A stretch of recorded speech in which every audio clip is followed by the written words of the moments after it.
Alberta's chief electoral officer is pushing back against the Premier and the Justice Minister after Danielle Smith and Mickey Amery suggested online that Elections Alberta should not be going to court to determine if a proposed referendum question violates the Constitution. The question asks, do you agree with Alberta becoming a sovereign country and ceasing to be a province in Canada? The government says the whole point of its legislation is to give Albertans democratic rights without needless bureaucratic red tape or court applications slowing the process. The chief electoral officer, however, says the Act also says referendum questions cannot contravene the Constitution and will carry on in court. So joining us now to pick up the conversation, NDP Deputy Leader Rakhi Pancholi. Ms. Pancholi, good to see you. Welcome back.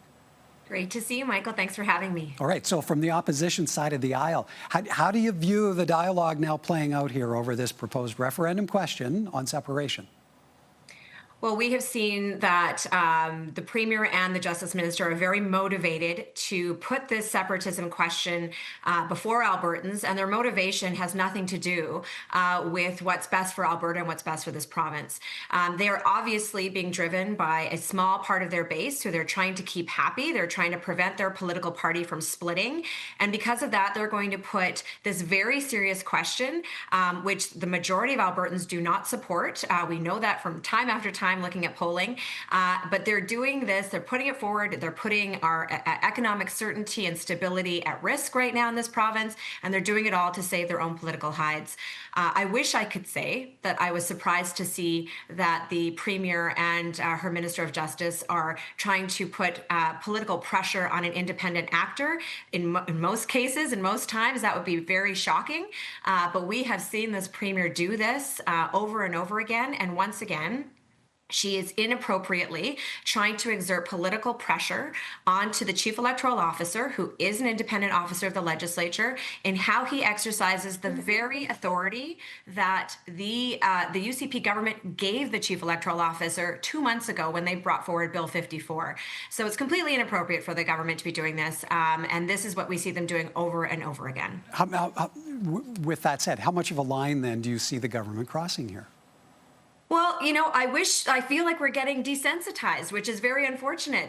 You know, we see what's happening down south in the United States with Donald Trump undermining the rule of law, undermining democratic institutions, and clearly Premier Danielle Smith thinks that it's okay for her to do the same.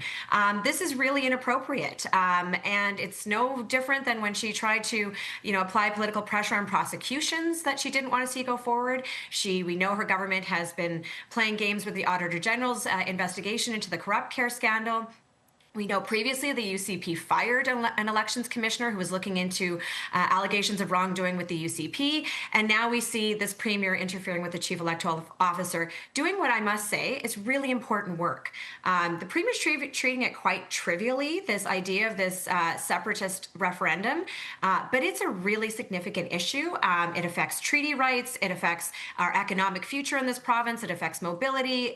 It's incredibly impactful, and yet she feels like this should be rushed forward, and the chief electoral officer should be told what to do and what not to do. That is, it should be completely unacceptable in a democracy, and it is unacceptable to Albertans. Now, how far do you see the government taking its position here, or is this one and done? Is just a matter of making a point and leaving it at that? Well, look, the legislation, Bill 54, that the UCP introduced in the spring, makes it very clear that the chief electoral officer has this authority to refer a question to the courts to determine whether or not a referendum question is a breach or would contravene the Constitution. In the legislation, it says that matter must be set down before the courts within 10 days, and a decision will be issued at that point, and then we will, you know, then they can move forward. So this is barely really going to stall the process, but the fact that the Premier has already significantly tried to make it easier for this kind of referendum to go forward.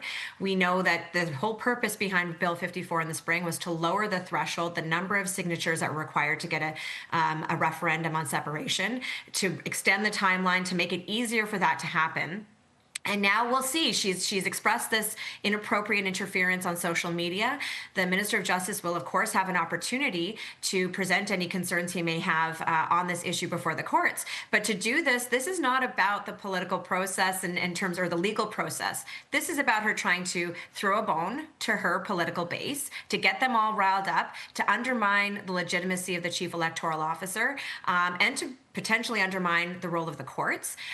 This is all about her playing fast and loose with our democratic institutions, with the rule of law, so that she can continue to keep the separatists in her party close to her. Okay, so what do you consider then to be riding on the opinion that will come from the Court of King's Bench? Where does that leave then discussions over this particular question on separation?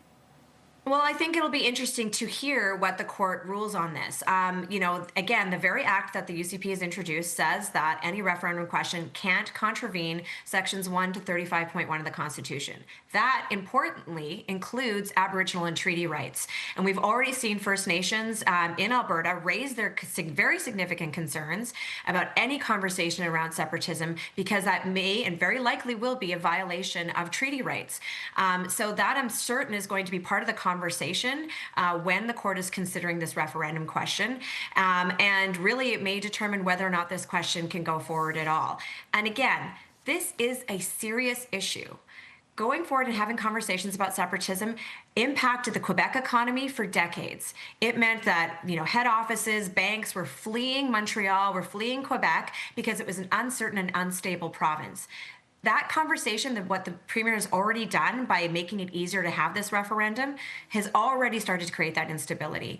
I know my caucus colleagues and I were just in Calgary Stampede talking to lots of people in the oil and gas sector, and we're seeing that impact happen already. We've heard, the CEO of ATCO speak out about that uncertainty.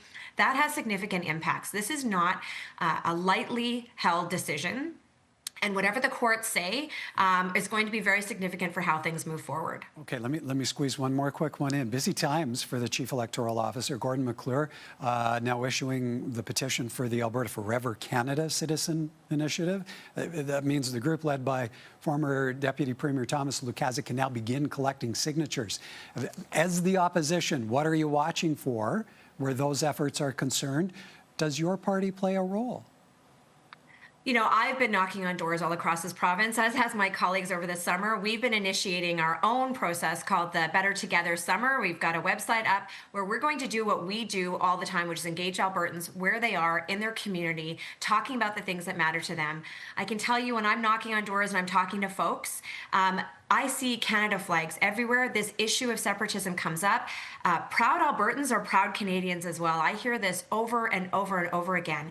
And Albertans are very concerned that this conversation around separatism, not only is it against what they want to talk about, and they want to focus on issues related to having a resilient economy going forward. They want to talk about cost of living. That comes up all the time at the doors. They want to talk about the impact this government has had on public health care and public education, how they're tearing those systems apart.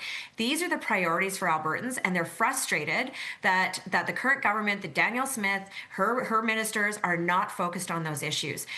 So listen, I'm not surprised to hear that there is a referendum going forward on staying within Canada. I think that's where most Albertans' hearts are at, but we're going to keep doing what we do, which is holding these town halls, engaging with Albertans in their communities, listening to their priorities, and making sure that those are the interests that we're forwarding both in the legislature and across the province. All right, we'll have to leave it there for time. As always, appreciate your time, Ms. Pancholi. Thank you. Thank you, Michael. That's NDP Deputy Leader Rakhi Pancholi.